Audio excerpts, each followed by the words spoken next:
सेवा कावा पे फेरी नजरिया। भाई लोग, जैसे कि आप लोगों को पता है कि सावन आ चुका है और इसी सावन में अरविंद अकेला का क्या एक जबरदस्त तरीके से गाना आता है। नहीं, उस गाना का लाइन है जागी जागी ये महादेव।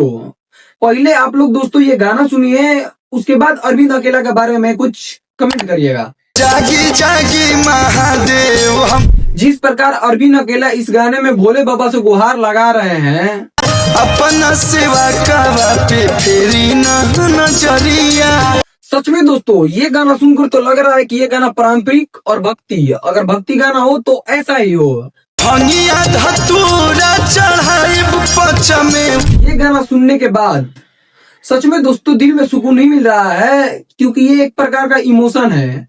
ये गाना आप लोग पहले सुनिए। जागी जागी महादेव हम जागाई महादेव। दोस्तों अरविंद अकेला का ये गाना तो आप लोग सुन ही लिए, और फिर बात करते हैं अरविंद अकेला का दूसरा गाना, जो कि गाना का लाइन कुछ है, लेनी पंडितान घर जाना मावा। लेनी पंडितान घर जाना मावा। सच बोले तो कल्लू भैया गाना तो बहुत जबरदस्त है, लेकिन ये भक्ति भाव का गाना है तो भक्ति भाव में ही रहने दीजिए ना। आप जातिवाद क्यों कर रहे हैं? लेनी पंडितान घर जाना मावा। क्योंकि आप भोजपुरी इंडस्ट्री के चॉकलेटी स्टार हैं, आप भोजपुरी इंडस्ट्री में कभी जातिवाद गाना नहीं लाए हैं तो अभी भी मत लाइए, खासकर भक्ति गीत में।